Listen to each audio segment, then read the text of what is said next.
Assalamualaikum warahmatullahi wabarakatuh. Alhamdulillahirabbil alamin hadana li hada wa ma kunna linahtadiya laula an hadana Allah. Asyhadu an la ilaha illallah wa asyhadu anna Muhammadan abduhu wa rasuluhu la nabiyya ba'dah. Allahumma salli wa sallim ala nabiyyina Muhammadin sallallahu alaihi wasallam wa ala alihi wa ashabihi wa mawalah. Amma ba'd. Allahumma iftah lana qulubana walhimna rushdana wahdina ila siratal mustaqim.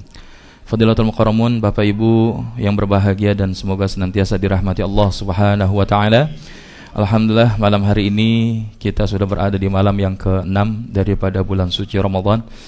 Tanpa terasa insyaallah sepertinya 7 hari pertama akan segera kita lalui. Dan setidaknya bagi Al-Fakir untuk keberadaan di KJRI Los Angeles ini malam ini untuk rangkaian pertama adalah yang terakhir. Semoga nanti keberangkatan esok hari kita lanjutkan ke San Francisco, kemudian Las Vegas, Vancouver, dilanjutkan Seattle dan Portland, dan nanti di Ontario, baru nanti mudah-mudahan bisa balik lagi ke sini dalam rangkaian i'tikaf di malam 27. Mudah-mudahan malam 27 atau malam 28, dan mudah-mudahan kita masih bisa berlebaran bersama-sama. Amin ya rabbal alamin. Dan hari ini insyaallah sebagaimana sudah saya janjikan di pertemuan-pertemuan sebelumnya, kita akan lebih menitik beratkan kepada fikih tentang keluarga, atau dalam bahasa lainnya kita sebut dengan parenting Islami. Dan tema yang akan kita angkat adalah meretas jalan menuju generasi juara. Kenapa ini perlu kita sampaikan? Di awal tadi sudah kita jelaskan bagaimana pentingnya kita memaknai kehidupan. Buya Hamka pernah mengatakan, kalau hidup sekedar hidup, maka kera di hutan juga hidup. Kalau kerja sebatas kerja, maka kerbau di sawah juga kerja. Apa yang membedakan kita dengan binatang yang telah Allah ciptakan itu? Salah satunya yang membedakan adalah ketika kita menggunakan akal, logika, hati, dan pikiran untuk memaknai apa yang kita lakukan untuk Allah Subhanahu wa ta'ala. Termasuk di dalam rangkaian kehidupan kita di dalam keluarga. Tentu yang kita inginkan, kita ingin bersama dengan keluarga kita di dunia saja atau sampai di akhirat, Bapak Ibu.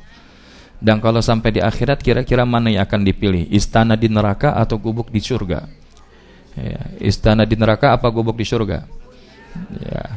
Nah, ini yang jawab istana di surga ini ciri orang Indonesia ya.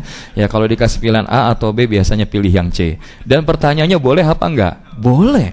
Kita minta istana di surga itu boleh. Maka oleh karena itu kita ingin dengan materi meretas jalan generasi juara ini juga sering kita sampaikan di beberapa sekolah-sekolah Islam ketika mereka mengadakan acara Father's Day atau mengadakan acara gathering bagi para orang tua murid, wali santri. Maka biasanya materi ini yang kita sampaikan. Dan mudah-mudahan hari ini bukan acara Father's Day atau gathering orang tua murid ya. Tapi insya Allah hari ini kita berada di malam Ramadan. Kita ingin salah satu impact kemenangan kita adalah bukan hanya di level pribadi, tapi bagaimana juga orang-orang di sekeliling kita, dan itu kita mulai dari keluarga kita. Sepakat Bapak Ibu? Lupa ya, komitmen kita kalau ditanya sepakat, jawabnya setuju. Kalau ditanya setuju, jawabnya sepakat. Bisa? Sepakat? Setuju? Ya, sebenarnya ini pertanyaan sederhana dan menguji tentang seberapa fokus Bapak Ibu untuk mengikuti sesi berikutnya. Sekarang saya tanya, kira-kira selain itu hari ini Bapak Ibu sudah siap untuk melanjutkan sesi ini? Siap? Siap fokus? Oke, kalau ngaku siap dan fokus harus dibuktikan. Betul apa enggak ya kan? Maka sebelum kita melanjutkan, izinkan saya mengajak Bapak Ibu mengangkat tangan, boleh seperti ini? Nggak usah tinggi-tinggi, kasihan yang di sebelahnya ya kan. Mungkin ada yang dari pekerjaan belum sempat pulang ya. Tapi konon kabarnya sel-sel yang ada di tangan kita ini berhubungan langsung dengan sel-sel lain yang ada di tubuh kita. Saya akan meminta Bapak Ibu melakukan sebuah simulasi sederhana, boleh? Ya, sekarang tautkan tangannya seperti ini. Kemudian kita gosokkan tangan kita yang kiri dan kanan, makin lama makin cepat, makin lama makin cepat. Sekarang ikuti aba-aba saya. Letakkan di bagian mata kita. Rasanya gimana Bapak Ibu? Nah, yang tadinya kira-kira sudah mulai ngantuk, silakan sudah mulai terbuka matanya. Alhamdulillah. Yuk sekarang, makin cepat, makin lama makin cepat, makin lama makin cepat. Sekarang letakkan di bagian leher belakang kita. Nah, rasanya gimana? Ya, ini kalau yang bilang tadi pagi salah bantal, kalau bantal bisa ngomong apa salah saya ya kan? Oke, yang terakhir. Makin lama makin cepat, makin lama makin cepat, makin lama makin cepat. Sekarang saya minta tolong letakkan di dagu kita. Dagu Bapak Ibu, dagu Pak, dagu Pak, dagu Bapak Ibu, dagu Dagu di mana, Bu? Bu, dagu. Ibu, dagu di mana? Dagu. Ya salam ya. Wallah, Masya Allah. Ini ternyata membedakan dagu dan dahi itu ternyata sulit ya. Karena ini udah kelamaan di Amerika kayaknya. Jadi yang mana dagunya Bapak Ibu? Tapi kenapa kemudian tangannya ke sini? Ini jangan nyalahin Ustadz ya kan? Ini jangan-jangan bilang ngakunya siap fokus ngelihat Ustadz tapi pikiran udah kemana-mana ya kan? Udah ke mall, ke Santa Monica segala macam ya. Yuk, makanya sekarang hadirkan, insya Allah mudah-mudahan hanya 30 sampai 40 menit. Nanti saya minta kesediaannya Bapak Ibu, kita foto bareng-bareng ya sebelum kita nanti keluar, biar jadi satu dokumentasi dari perjalanan safari dakwah ICMI North America bekerja sama dengan aksi cepat tanggap yang ada di Jakarta. Jadi oleh karena itu mari kita lanjutkan kajian kita yang sudah kita mulai sore hari tadi, dan jangan dibawa kepada alam mimpi nanti ya Bu ya, sampai bingung kenapa Ustadz megang. Cukup ya. Baik, kita akan mulai dari sini Bapak Ibu. Ada sebuah ayat di dalam Al-Quran yang menegaskan tentang perhatikan generasi setelahmu. Dalilnya ini adalah surah An-Nisa ayat yang 9. Yang boleh bawa Quran atau yang bawa aplikasi di handphonenya boleh dibuka. Tapi kalau saya lihat dari depan ini wajah-wajahnya banyak penghafal Quran. Terbukti ngajinya nggak pada bawa Quran ya. Ini boleh jadi hafalannya sudah di luar kepala ya kan. Boleh dicek murojaahnya. Surah An-Nisa ayat 9. Bismillahirrahmanirrahim. Wal yakhshal ladina law taraku min khalfihim dhurriyatan di'afan khafu alaihim falyattaqullaha wal yaqulu qawlan sadida. Dan hendaklah takut kepada Allah orang-orang yang seandainya meninggalkan di belakang mereka generasi anak-anak yang lemah. Generasi anak-anak yang lemah, yang mereka khawatir terhadap kesejahteraan mereka. Oleh sebab itu hendaklah mereka bertakwa kepada Allah dan hendaklah mereka mengucapkan perkataan yang benar. Di sini titik tekannya adalah di pertengahan ayat ini. Hendaknya kita takut kepada Allah sekiranya meninggalkan di belakang kita hari ini generasi anak-anak yang lemah. Dan kalau kita lihat kira-kira ini sudah terjadi atau belum? Sekarang kalau kita boleh jujur, di dalam aktivitas yang ada di masjid, musola, banyakan yang sudah lanjut atau yang masih muda? Kalau yang lanjut ngaji itu biasa apa luar biasa? Kalau yang muda ngaji, pertanyaannya diajakin nggak biar jadi anak-anak yang luar biasa?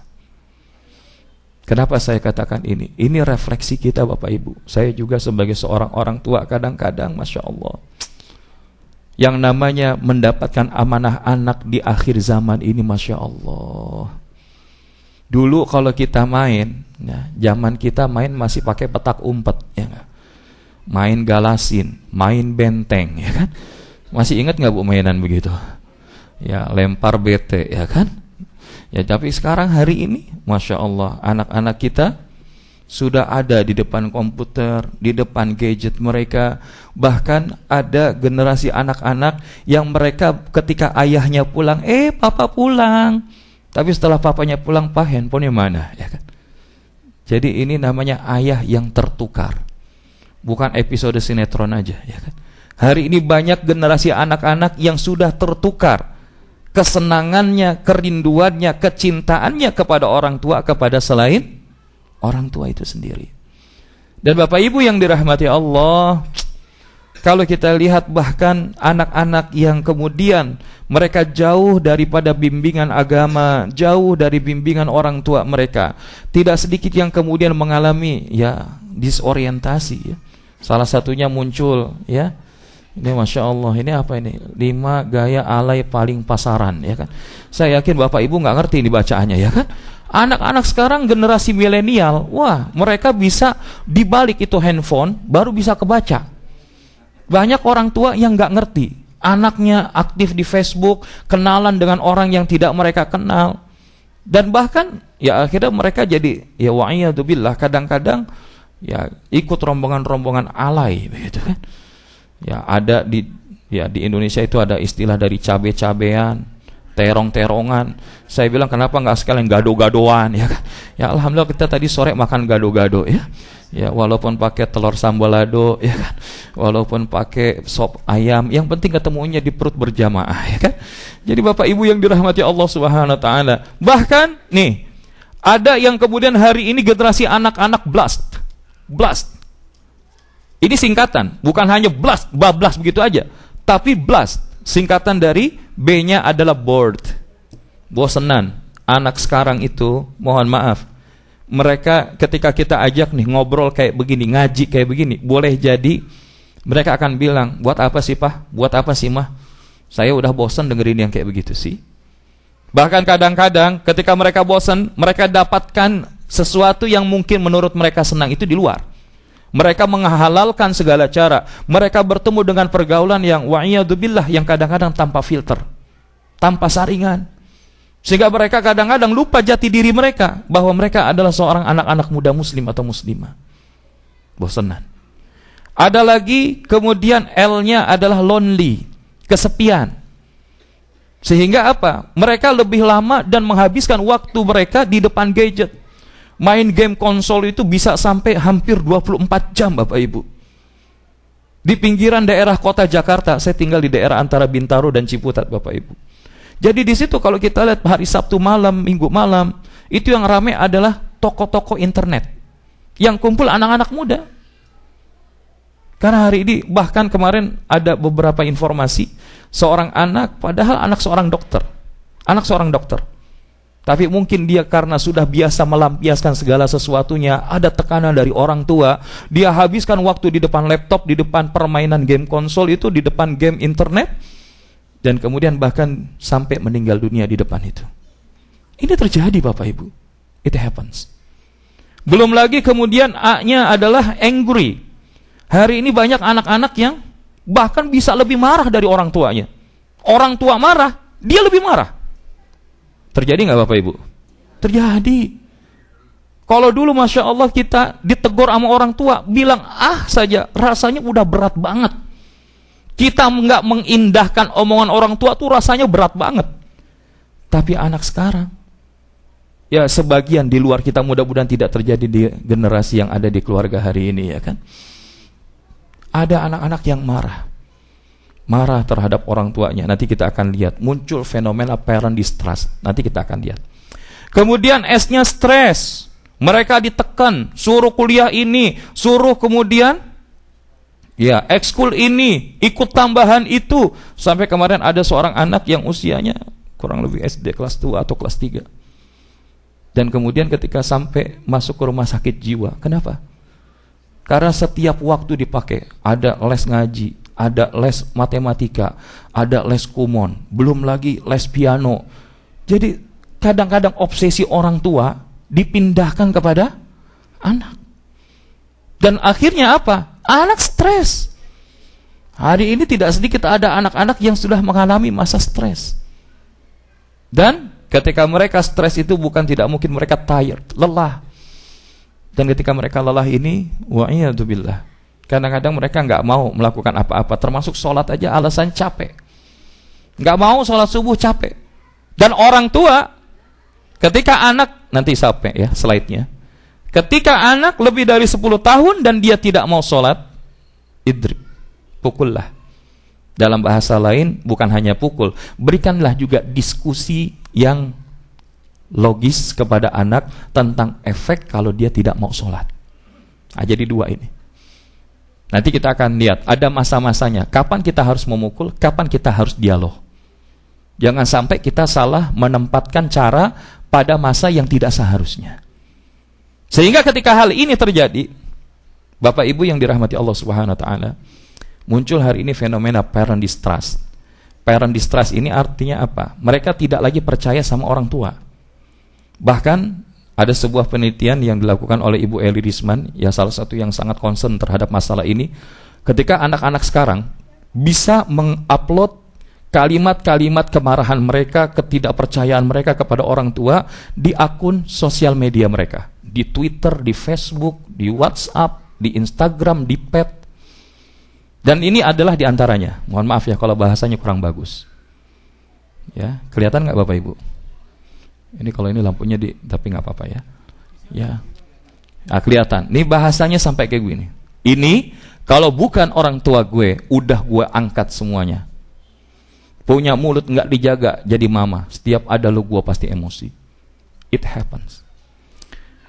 Ada lagi yang kemudian mereka mencaci maki kepada ibunya. Padahal ibu di dalam Islam kedudukannya adalah sangat mulia. Mereka bilang, tuh kan, sama ayah boleh, sama mama nggak boleh. Ada lagi, emang gue frontal, tapi mama gue keterlaluan. Yang mereka tahu, mama papanya melarang keluar malam, bikin sebel hati, nggak ada yang positif di benak mereka. Mungkin bahasa mereka, saya kan nggak minta jadi anak papa mama. Saya nggak minta saya harus jadi apa dan jadi apa. Tapi kadang-kadang tidak sedikit di antara mereka yang melakukan hal itu kepada orang tua mereka. Bahkan ketika Ibu Eli pernah mengangkat, ketika ada seorang orang tua bingung, ya tadi contohnya kalimat-kalimat dalam SMS, kok nggak ngerti, tapi begitu dibalik bahasanya sudah bahasa kasar. Ke rumah gue dong, gue udah lama nih nggak ML, bonyok gue lagi nggak ada di rumah, mampir ke rumah. Begitu dibalik, ini saya yakin Bapak Ibu kalimat-kalimat ini paham ya, karena anak-anak sekarang menggunakan bahasanya mereka. It happens. Ini bukan hanya saya percaya dan melihat bahwa fenomena ini bukan terjadi hanya di Jakarta, di Indonesia, di Amerika, tapi mungkin hampir di seluruh penjuru. Maka dengan kondisi-kondisi seperti ini, apa yang akan kita lakukan? Karena as a parents, ada yang menarik, Dr. Bilal Phillips mengatakan, the greatest achievement you should desire for your children is paradise. Pencapaian terbaik ketika seorang orang tua itu adalah ketika kita punya desire untuk anak-anak kita itu menghantar mereka sama-sama berada di surga. Makanya kita ingin merentas jalan generasi juara itu adalah mendorong setiap kita menjadi be achiever. Be achiever. Selalu ingin mencapai lebih dari apa yang sudah kita dapatkan. Seorang orang tua yang sukses, salah satu ukurannya adalah ketika anaknya memiliki kesuksesan yang lebih tinggi daripada orang tuanya. Kalau orang tuanya hafal Quran 10 juz, anaknya 20 juz, maka dia sukses. Kalau orang tuanya sholat 5 waktu dengan baik, tapi anaknya bukan hanya 5 waktu, tapi berjamaah di masjid, itu juga sukses. Bukan semata-mata tentang karir dunia. Kalau orang tuanya menjadi seorang PhD, dia menjadi seorang profesor, dia menjadi seorang director, dia menjadi seorang commissioner, tapi anaknya melampaui itu, dan dia kemudian memiliki ketakwaan, itulah yang disebut dengan sukses. Dan kesuksesan seorang hamba Allah yang beriman sebagai orang tua adalah ketika kita mampu menjaga diri kita dan ahli keluarga kita daripada panasnya api neraka. Ini yang tadi kita baca waktu sholat maghrib.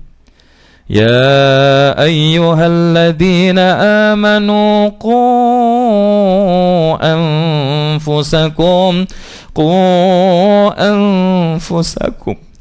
wa ahlikum nara waquduha an-nasu wal hijarah. Akhirul ayat.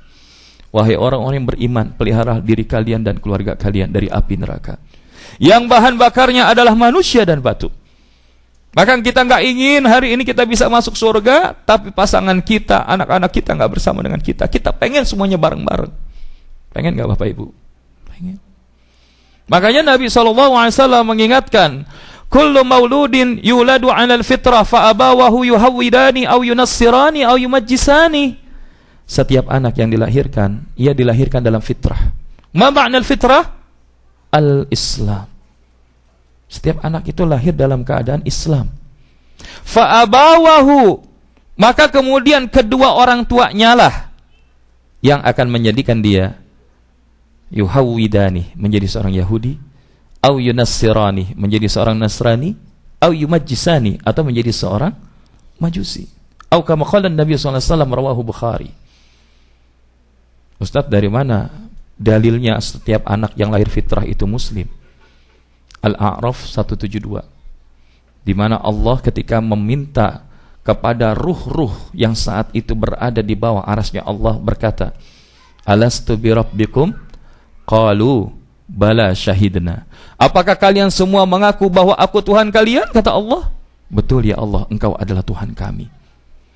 Makanya kenapa bagi seorang anak yang lahir dari keluarga muslim, begitu salah satunya keluar, adabnya adalah mengazankan di telinga kanan dan mengiqamahkan di telinga kiri. Ustadz kan dia nggak mendengar, tapi yang pertama terrecord di dalam catatan memori yang terdengar oleh seorang anak muslim adalah kalimat tauhid. Maka Bapak Ibu yang dirahmati Allah, ini mohon maaf karena ini sesuatu yang sebenarnya materinya sederhana tapi serius. Artinya serius. Kalau hari ini kita tidak aware terhadap peran kita sebagai orang tua untuk membangun dan meretas jalan juara bagi anak-anak kita, jangan salahkan kalau kita kemudian menyesal di kedepan hari. Dan di dalam konteks ini, bukan hanya saja pengaruh daripada kedua orang tuanya, tapi lingkungan itu juga bisa jadi hal yang sangat berpengaruh kepada tumbuh kembang seorang anak. Nabi menjelaskan, almar'u ala dini khalili falyanziru ahadukum man yukhalil, atau kama qala Nabi sallallahu alaihi wasallam, rawahu Tirmizi. Seorang itu berada tergantung temannya, maka hendaklah salah seorang dari kalian melihat siapa yang jadi temannya. Kadang-kadang ada orang tuanya saleh, bapaknya rajin ke pengajian, ibunya rajin ke pengajian, tapi anaknya menjadi ujian bahkan fitnah bagi kedua orang tuanya. Kenapa? Karena salah satunya adalah faktor lingkungan. Ustadz, biasalah di Amerika begini, kalaupun begitu dan begini itu biasa. Kalau mereka nggak minum, mereka bukan bagian dari orang Amerika. Bapak Ibu, dimanapun kita berada, nilai Islam itu tidak akan pernah luntur. Di negara bahkan yang lebih bebas dari Amerika sekalipun, maka nilai Islam kita itu akan selalu embedded di dalam diri kita. Maka agar kita bisa merefleksikan dua hal ini, ada dua peran yang insya Allah akan kita sampaikan di dalam kesempatan yang singkat. Yaitu adalah bagaimana kita hari ini menyadari peran orang tua dengan kapasitasnya. Kenapa sih kita harus singgung orang tua? Karena di dalam banyak hadis Nabi SAW, bahkan juga di dalam Al-Quranul Karim, Allah menjelaskan tentang pentingnya peran pembinaan seorang anak dari orang tua. Bahkan kalau kita lihat di dalam Al-Quran, kira-kira mana yang lebih banyak dialog seorang orang tua kepada anaknya? Ayah kepada ibu, atau ayah kepada anak, atau ibu kepada anak? Ayah kepada anak atau ibu kepada anak? Ibu. Bapak? Coba kita lihat, kalau ibu kepada anak dialog dalam Al-Quran ada di dalam surah apa? Di antaranya adalah, ya, nah ini maksud saya, di dalam Al-Quran. Kalau di dalam Al-Quran, iya, nah sampai nanti dulu Bu, kita coba bahas ini ya. Sabar ya. Ibu-ibu punya porsinya sendiri, tapi saya lagi pengen mengarahkan kepada bapak-bapak. Sabar dulu Bu, ya kan. Coba kita lihat di dalam Al-Quran dialog Nuh kepada Kan'an. Ini bapak apa ibu? Dialog antara Ibrahim dengan Ismail. Kira-kira bapak apa ibu? Seorang Luqman kepada anaknya, bapak apa ibu? Zakaria kepada Yahya, bapak atau ibu? Jadi kalau kita lihat ternyata di dalam Al-Quran lebih banyak bagaimana peran orang tua dalam hal ini. Ayah kepada anak itu sangat esensial, sangat vital. Dalam hadis Nabi bahkan dikatakan, seorang ayah yang mendidik anak-anaknya adalah lebih baik daripada bersedekah sebesar satu sa' di jalan Allah. Satu sa' itu satu ini. Ya kalau kita misalkan zakat kan ada sekian mud ya, atau dua sa' itu ya satu ini ya, satu cakupan seperti ini. Jadi kalau kita sedekah segini, maka mendidik anak lebih utama.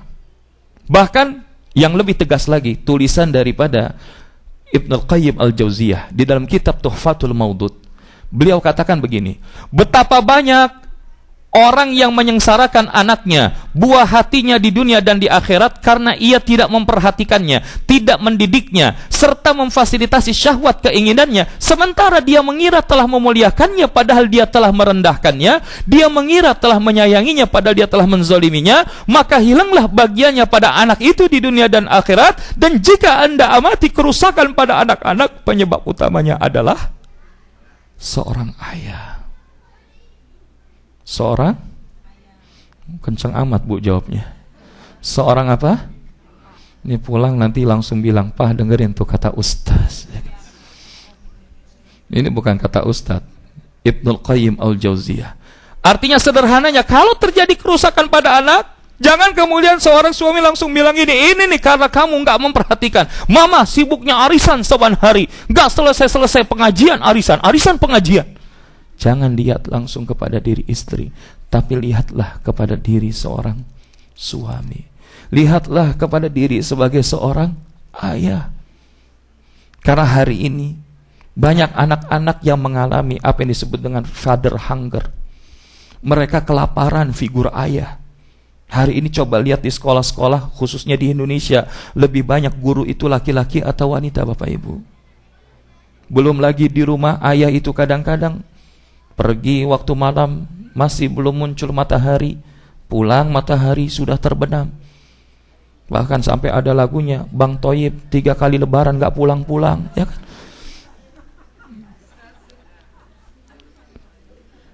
Dan ini saya lihat ya, saya akan perlihatkan kepada Bapak Ibu, ketika terjadi efek kelaparan ayah, apa yang terjadi?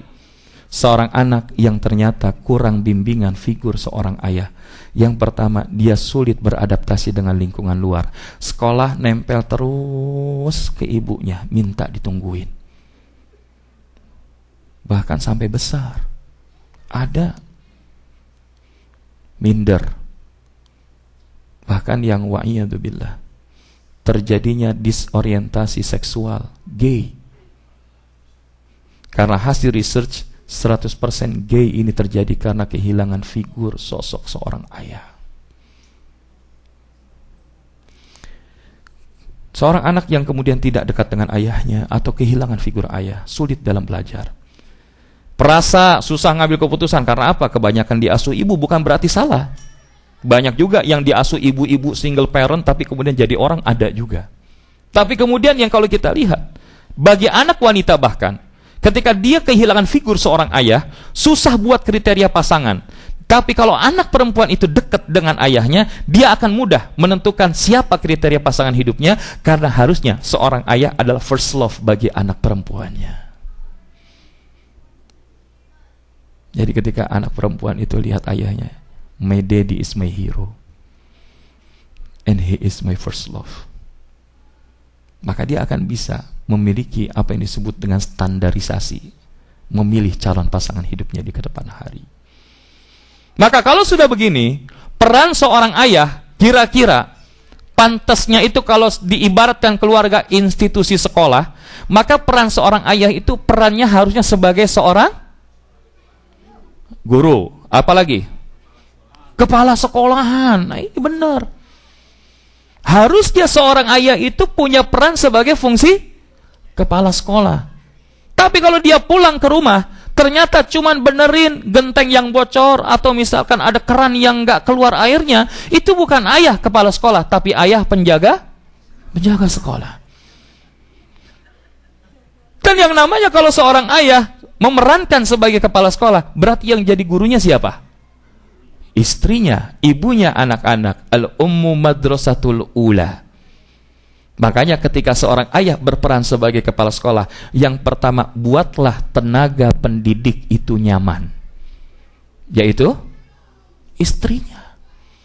Buatlah kemudian istri dari seorang ayah itu, seorang suami, menjadi nyaman. Bahkan berikan waktu-waktu terbaik. Karena kalau mereka nyaman, mereka akan mendidik anak dengan lapang dan menyenangkan. Betul nggak? Tapi kalau misalkan seorang kepala sekolah nggak memperhatikan guru, tunjangan nggak dikasih-kasih, insentif banyak disunat dan dipotong, kira-kira apa yang terjadi? Ini bapakmu cuma ngasih begini, minta ini, minta itu. Akhirnya apa? Dia akan menjadikan anak sebagai tempat sampah. Makanya seorang suami yang baik, begitu dia lihat istrinya uring-uringan, marah-marah, gak usah banyak bicara, deketin aja. Mah, temenin papa ke mall yuk. Mama mau beli apa? Pernah gak bu digituin sama bapaknya? Insya Allah setelah pulang nanti mudah-mudahan makin sering, ya kan? Nyamankan. Makanya termasuk saya mau berangkat ke sini, saya bilang, ya insya Allah mudah-mudahan semua Allah yang punya kebaikan. Jangan khawatir.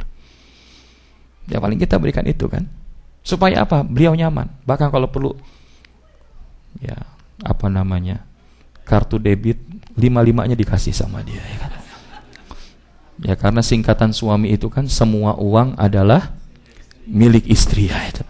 Makanya dompet suami dompet, dompet istri dompet. Makanya banyak suami yang gak punya dompet, Bapak. Ini ketawanya paling kenceng terjadi, jangan-jangan ya kan? Punya dompet gak ada isi, ada juga. Jadi Bapak Ibu yang dirahmati Allah, tentukan visi anak didiknya. Maka seorang ayah itu oke, dia gak akan nemenin dia ke sekolah, tapi dia perlu meletakkan visi bagi anaknya.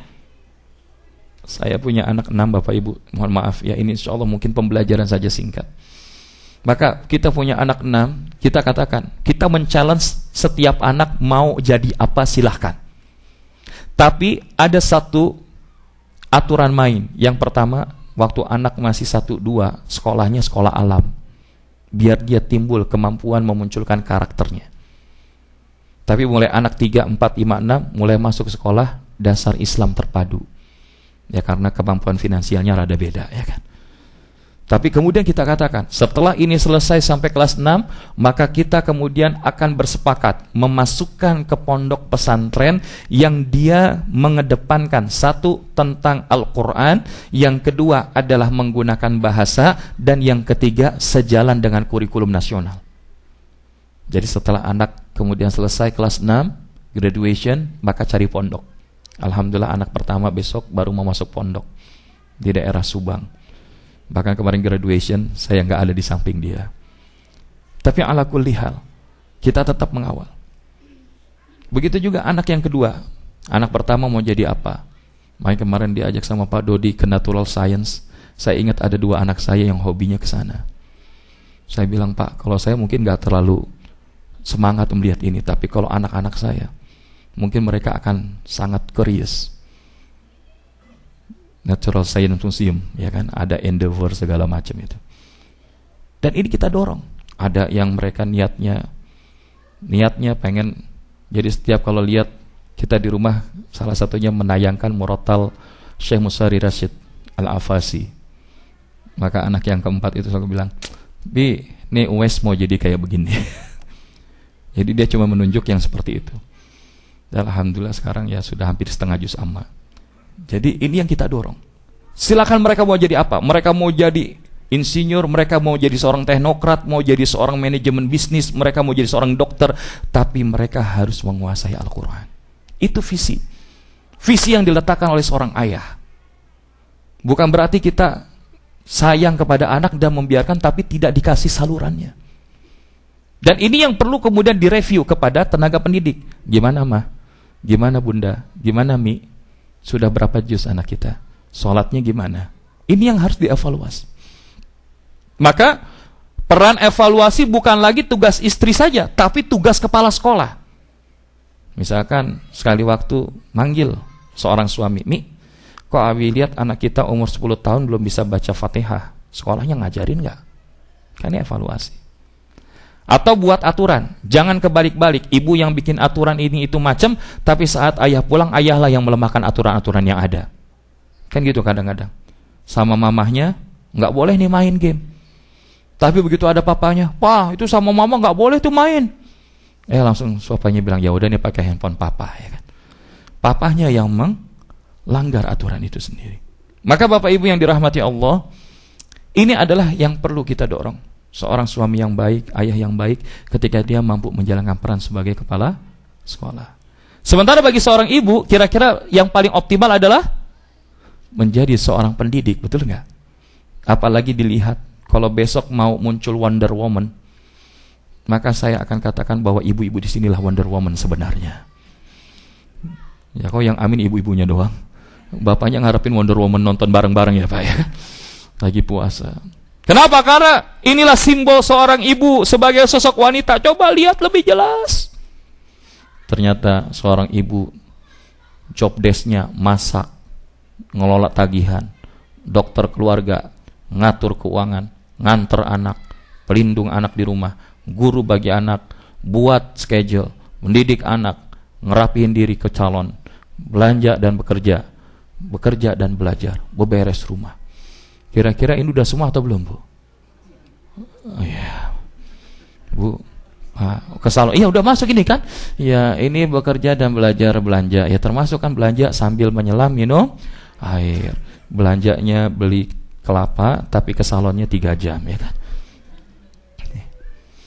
Makanya seorang ibu juga seorang mama harus punya yang namanya ground rules. Ground rules of mother itu sedikitnya adalah, kalau bahasa hadis Nabi SAW, wanita yang paling utama dan tertinggi di surga itu ada 4, yaitu Maryam binti Imran, Khadijah binti Khuwailid, Fatimah binti Muhammad, dan Asiyah binti Muzahim.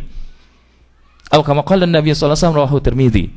Maka hadis tersebut, ternyata wanita terbaik yang harusnya jadi role model, indikator kesuksesan seorang ibu dalam mendidik anak wanita, mohon maaf, bukanlah sekedar Margaret Thatcher, Hillary Clinton, Mother Teresa, Kartini dan yang lainnya, tapi boleh jadi 4 yang disebutkan Rasul itu adalah bagaimana kemudian bisa mendorong anak-anak mendapatkan pendidikan sebagaimana yang mereka berikan. Satu episode saja, Khadijah binti Khuwailid. Bapak Ibu, kalau saya boleh tanya, kira-kira seberapa jauh Bapak Ibu mengenal Bunda Khadijah? Sekarang kalau saya tanya, Bunda Khadijah kira-kira menikah kepada Nabi, statusnya masih gadis atau sudah pernah menikah? Pernah menikah berapa kali? Pernah menikah berapa kali? 2 kali Bapak Ibu. Nanti Bapak Ibu boleh lihat buku 35 Sahabiyah yang ada di zaman Rasul SAW, dan bab pertama itu tentang Bunda Khadijah. Tapi kemudian ketika menikah dengan Rasul di usia 40 tahun dan Rasulullah usia 25 tahun, beliau masih bisa memberikan anak sampai 6 orang. 4 wanita, 2 laki-laki. Yang laki-laki siapa? Ya? Bukan, Hasan Usain cucunya. Ya, apa yang disebut dengan kunyah Nabi, Abul Qasim. Ya, yang pertama Qasim, yang kedua Abdullah, tapi keduanya sudah wafat sebelum balik. Tapi Zainab, Ruqayyah, Ummu Kalsum, Fatimah, mereka hidup sampai dewasa. Dan ini bagaimana Khadijah walaupun sudah punya anak, tapi perhatiannya kepada Rasul itu luar biasa. Perhatian membesarkan anak-anaknya juga demikian luar biasa. Maka yang seperti ini perlu kita gali. Sekali waktu insya Allah nanti mungkin akan ada asatiz lainnya yang membahas profil para sahabat dan sahabiah. Karena ini menarik. Mereka adalah mata air, teladan yang sebetulnya bisa kita pakai di dalam kehidupan kita hari ini. Nah, sehingga kalau kita kembalikan dari hal itu, peran seorang ibu juga tidak kalah pentingnya. Ketika ada seorang anak bertanya kepada Rasulullah, ya Rasulullah, siapakah orang yang harus aku hormati setelah dirimu? Ummuka. Siapa lagi? Ummuka. Siapa lagi ya Rasulullah? Ummuka. Sumaman, abaka. Ibumu, ibumu, ibumu, dan ayah. Maka satu hal yang perlu digarisbawahi, ibu dan ayah ini adalah satu kesatuan yang tidak terpisah. Kesuksesan seorang suami karena ada wanita-wanita hebat yang ada di belakang dia. Kok Ustadz wanita-wanita berarti lebih dari satu ini ya? Ya, insya Allah kelihatannya begitu ya. Ya, yang satu adalah istri, yang kedua adalah istri. Berarti itu 2 istri, bukan? Satu istri, yang satu adalah ibunya. Ya kan 2 wanita hebat. Nah, jadi oleh karena itu Bapak Ibu yang dirahmati Allah SWT, seorang istri berada di belakang layar kesuksesan seorang suami. Dan agar kemudian terpadu, seorang suami maupun istri, seorang ayah maupun bunda punya skala prioritas. Sibukkan dengan yang wajib dan sunnah, sekali-kali mubah, tinggalkan makruh, dan campakkan yang haram. Nah, ini penjelasannya kalau dibahas bisa setengah jam lagi, karena biasanya kita ngisi materi parenting itu minimal 2 jam. Tapi alhamdulillah malam ini cuma 20 menit, ya kan? Maka saya ingin langsung jam kepada ini, yaitu bagaimana Rasulullah mengajarkan. Sedikitnya ada 3 poin pembelajaran yang perlu dilakukan seorang orang tua kepada anaknya. Addibu auladakum ala 3 khisalin.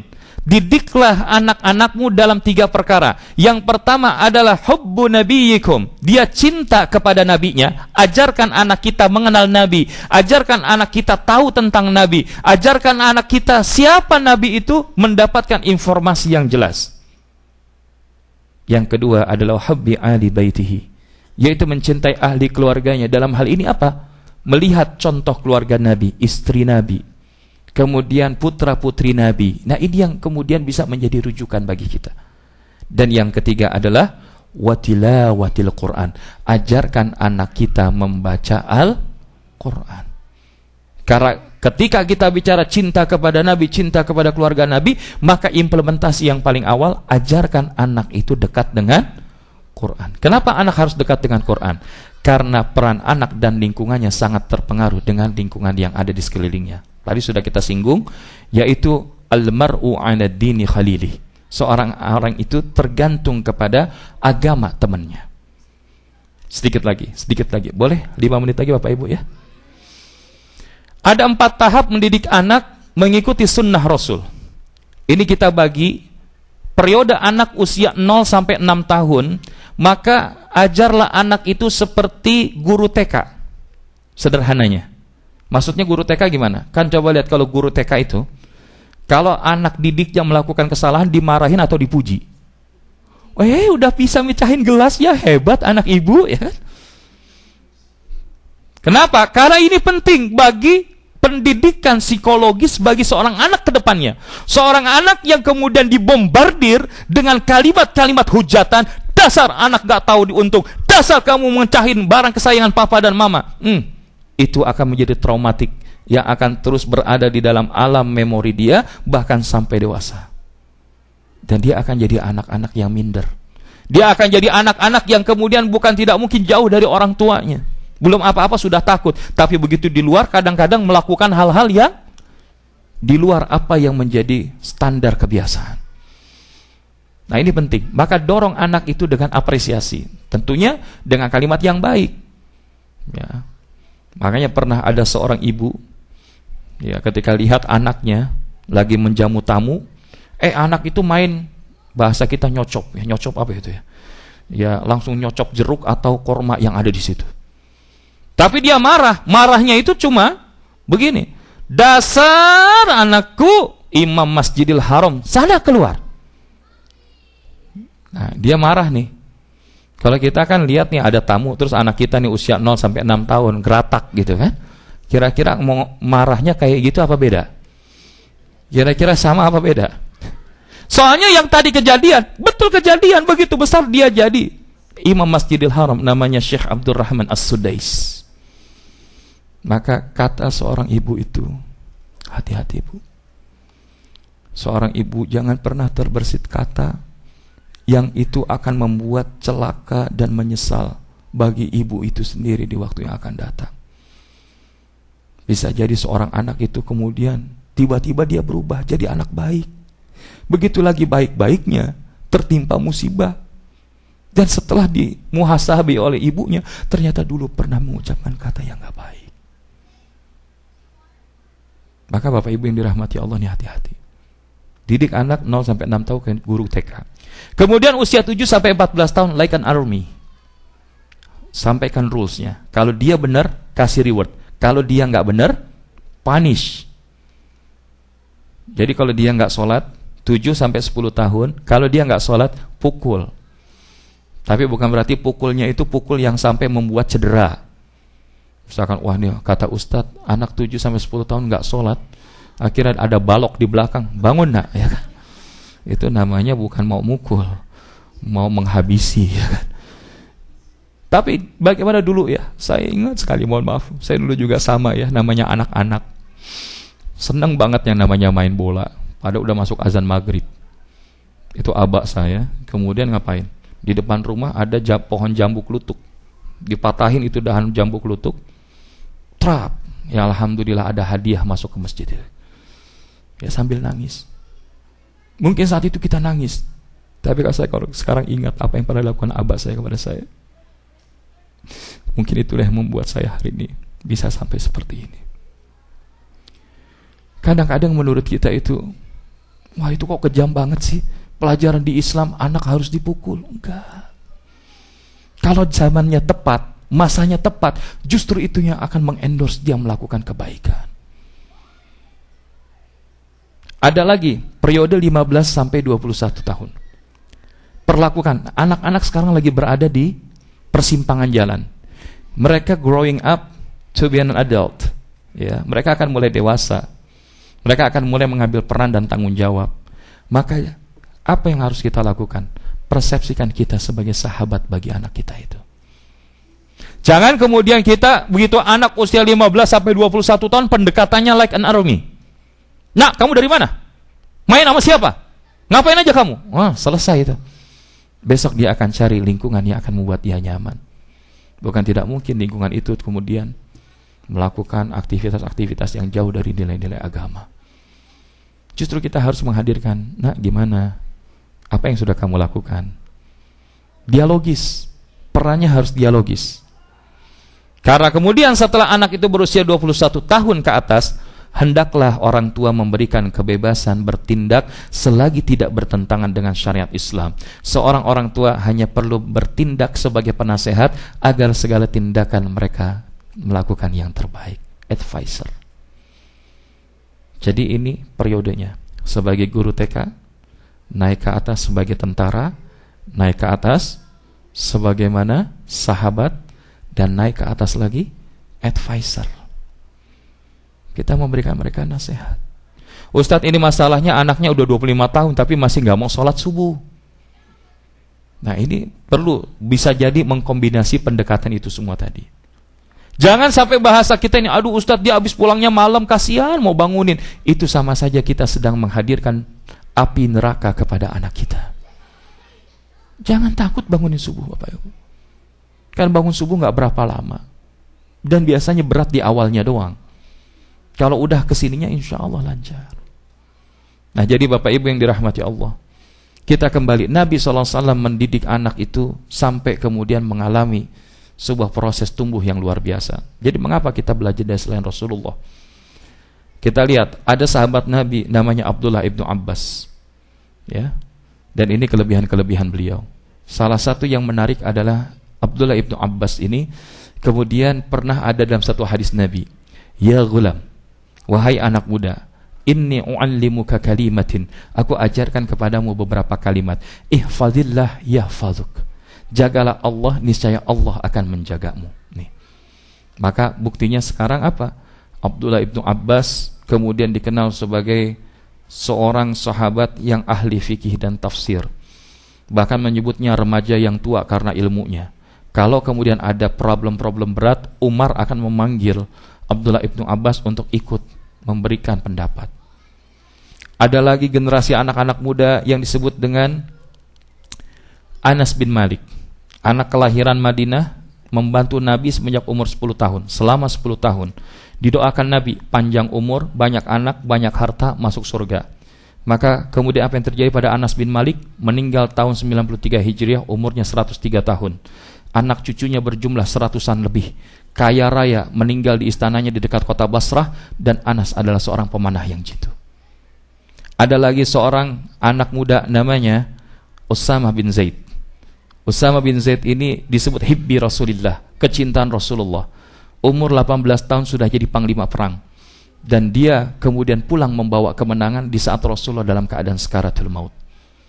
Sebenarnya apa sih yang bisa kita lihat dari episode ini? Mereka usia 20-an tahun sudah jadi orang besar. Karena apa? Belasan tahun sudah belajar hadis fikih, usia 8-10 tahun sudah hafal Quran. Dan kalau kita lihat generasi anak-anak muda yang kemudian mereka hafal Quran di usia dini, di sini ada nama-namanya ya. Imam Syafi'i hafal Quran 7 tahun, Imam At-Tabari 7 tahun, Ibnu Qudamah 10 tahun, Ibnu Sina 5 tahun, Nawawi sebelum baligh, Ahmad bin Hanbal sejak kecil, Ibnu Khaldun 7 tahun, Imam As-Suyuti sebelum 8 tahun, Umar bin Abdul Aziz saat masih kecil, Ibnu Hajar Al-Asqalani usia 9 tahun. Sekarang usia kita berapa tahun Bapak Ibu? Usia kita sudah berapa tahun? Sudah berapa juz? Sudah lebih dari 30? Ya nggak ada lebih dari 30 Ustadz ya kan. Makanya kalau kita lihat faktor kebaikan di dalam keluarga, kata Nabi SAW adalah jika Allah menghendaki keluarga menjadi keluarga yang baik, maka Allah akan memberikan 5 hal. Yang pertama apa? Keluarga itu punya kecenderungan terhadap agama. Di rumahnya akan selalu dimasukkan nilai-nilai agama. Yang muda menghormati yang tua, lemah lembut di dalam pergaulan, sederhana di dalam hidup, dan mampu introspeksi dan bisa bertobat dari segala kesalahan-kesalahannya. Caranya gimana Ustadz? Ini singkat saja. Ada 5 cara ya. Ini saya akan cepat saja. Mudah-mudahan 5 menit lagi masih boleh? Boleh ya. Ini extend sedikit ya karena malam spesial. Yang pertama, mendidik anak bagi orang tua adalah dahulukan dengan keteladanan qudwah. Nabi pernah mengatakan, bertakwalah kepada Allah dan berbuat adillah kepada anak-anakmu sebagaimana kalian ingin mereka kelak berbakti kepadamu. Pernah satu saat Umar Ibn Khattab, kemudian ada seorang orang tua, ya Umar, ya Amirul Mukminin, saya ingin perkarakan anak saya. Kenapa? Anak saya mukul kepala saya di tengah khalayak ramai. Baik, kalau begitu panggilkan anakmu besok. Kemudian keesokan hari ditanya, wahai anak muda, betulkah apa yang disangkakan oleh ayahmu? Ya Amirul Mukminin. Kenapa engkau melakukannya? Karena aku pernah melihat ayahku melakukan hal yang sama kepada kakekku. Kalau hari ini kita melihat ada sesuatu yang salah pada anak kita, salah satunya mari kita muhasabah. Jangan-jangan ada yang salah di dalam diri kita. Yang kedua adalah membiasakan. Setelah keteladanan, biasakan. Biasakan anak untuk berada dalam lingkungan kebaikan. Jangan kalau kemudian baru setelah anak tumbuh besar, baru kita nyesel. Kita punya anak gak bisa main piano, kita sedih. Tidak bisa aktif di permainan olahraga bola, kita ya sedih. Tapi anak kita gak bisa ngaji, anak kita gak sholat, kita gak sedih. Maka ini yang perlu kita dorong. Wa'mur ahlaka bis-shalah wastabir 'alaiha. Perintahkanlah kepada keluargamu mendirikan salat dan bersabarlah dalam mengerjakannya. Yang ketiga, mau'izah. Karena waktunya singkat, nanti Bapak Ibu boleh tadabbur surah Luqman ayat 13 sampai 20. Ada 8 pembelajaran bagaimana Luqman berwasiat kepada anaknya. Jadi seorang orang tua perlu memberikan mau'izah. Dan mau'izah itu, mohon maaf, kurangi sesuatu yang sudah Allah tutupi. Kemudian jangan sering kita ulang-ulang di depan anak kita. Papa dulu juga pernah bandel kayak gitu. Bahkan papa bandelnya kayak begini-begini. Jangan. Apa yang sudah Allah berikan kebaikan, jangan dibuka lagi. Itu sama aja kayak memberikan ruang bagi anak. Wah, papa aja dulu kayak gini. Saya mah lebih dari itu, ya kan? Nah, ini hati-hati Bapak Ibu. Maka perlu kita melakukan kontrol, apa yang disebut dengan mulahadzah. Karena salah satunya, ya ini bisa kita arahkan anak-anak kita menikah dengan yang sama keimanannya. Mohon maaf ini, mohon maaf. Seorang anak yang kemudian muslim menikah dengan yang bukan muslim. Ini karena masuknya wilayah akidah, wilayah tauhid, maka pernikahan itu adalah pernikahan yang batil. Pernikahan yang fasad, pernikahan yang rusak dan tidak sah. Ustaz, gimana kalau sekarang sudah terjadi? Kembali kepada diri masing-masing. Jika kita hari ini mengaku Islam sebagai agama kita, maka Islam punya konsekuensi sebagai pemeluknya. Tapi kalau hari ini kita menganggap Islam hanya atribut dalam hidup kita, silakan kita siap bertanggung jawab di hadapan Allah. Makanya ketika kita punya anak, Segerakan kalau masa balighnya itu sudah cukup, dia punya kemampuan. Ya ma'syarasy syabab man istata'a minkumul ba'ah falyatazawwaj. Nikahkan. Dan nikahkan itu bisa jadi dari orang tua, apalagi kalau anaknya wanita. Ustadz kan zaman sekarang nggak bisa, zaman Siti Nurbaya gigit kuda gigit besi, nggak ada. Bisa saja Bapak Ibu, bisa saja. Paling tidak orang tua punya kriteria. Kemarin sampai ada yang bilang, Ustadz, bagaimana ini? Anaknya satu-satunya wanita. Kita habis taklim ibu-ibu nih. Terus mereka mau berangkat ke Jerman. Ngapain, Bu? Mereka mau nikah di sana. Kenapa mereka nikah di sana? Karena calon suaminya masih bukan seorang muslim. Bapak ibunya itu ya termasuk orang yang berada. Dan boleh jadi penyesalan itu gak selalu datang duluan Bapak Ibu. Dan sekarang bapak ibunya sudah sampai ultimatum, kalau kamu masih nggak mau mengikuti apa kata bapak ibu nggak mau datang. Ya sudah, bapak ibu nggak usah datang. Dan akhirnya mereka mengalah, harus datang ke rumah ibadah di luar muslim. Jadi bapak ibu yang dirahmati Allah, maka kontrol anak-anak kita. Salah satunya di mana? 7 waktu berkualitas. Pagi hari tanya, seorang ayah nanya, bangunkan anak, luangkan 5 menit untuk mendengar anak itu bercerita. Apalagi kalau anak-anaknya sebelum dewasa ya. Bangunkan sholat subuh, yuk kita jalan. Siang hari, malam hari, liburan di kendaraan, saat anak sedih, saat anak unjuk prestasi, di situ juga waktu yang baik. Misalkan, Papa, alhamdulillah nih dapat ranking 1. Terus bapaknya bilang, terus apa? Bapak harus wow gitu sambil koprol ya. Kira-kira anaknya kecewa nggak Bapak Ibu? Kecewa. Berikan respon. Wah, alhamdulillah, anak ayah emang luar biasa. Berikan kalimat positif, sugesti positif, di mana mereka punya kebanggaan atas prestasi yang sudah dicapai. Dan di sisi yang lain, terapkan manajemen sanksi, ukubah. Karena apa? Ketika kita tadi sudah katakan ada reward dan ada punishment. Nah ini hadisnya. Suruhlah anak-anakmu melaksanakan sholat ketika mereka berumur 7 tahun. Dan pukullah mereka karena meninggalkan sholat jika berumur 10 tahun. Dan pisahkanlah tempat tidur mereka. 10 tahun itu sudah harus dipindahin Bapak Ibu. Karena kadang-kadang wa'iyadzubillah bisa saja terjadi hal-hal yang menyimpang. Itu karena apa? Di atas 10 tahun masih gabung satu tempat tidur. Nah ini adalah versi singkatnya Bapak Ibu ya. Karena ini tadi kalau kita bicara parenting Islam ini sangat luas. Banyak guru-guru kita punya angle yang lain. Tapi insya Allah kita hari ini paling gak perbaiki peran kita sebagai orang tua. Dan berikan warna kebaikan dan keislaman di dalam lingkungan anak-anak kita. Perhatikan dia berteman sama siapa. Jangan sampai sudah terlambat baru kita menyadarinya. Itu yang terjadi. Maka oleh karenanya, jika Anda tidak tahu pelabuhan yang Anda cari, semua arah mata angin adalah benar.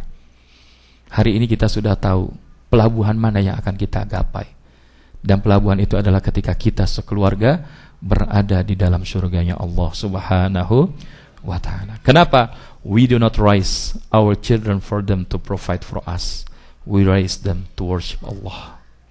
Kita besarkan anak bukan untuk menyembah kita, tapi bagaimana anak-anak kita bisa menyembah Allah. Dan keberhasilan itu bukan dengan Superman, tapi super team. Ada ayah, ada ibu, ada teman-temannya, ada keluarganya yang saling bahu-membahu agar kemudian anak-anak tersebut menjadi generasi juara. Dan yang terakhir, mari kita berdoa bersama. Rabbana hablana min azwajina wa dzurriyyatina qurrata a'yun waj'alna lil muttaqina imama. Ya Rabb, anugerahkanlah kepada kami, pasangan kami dan keturunan kami sebagai penyenang hati kami, dan jadikanlah kami pemimpin bagi orang-orang yang bertakwa. Mudah-mudahan apa yang kami sampaikan ini ada manfaatnya. Mari kita move on menjadi orang tua yang membangun negeri.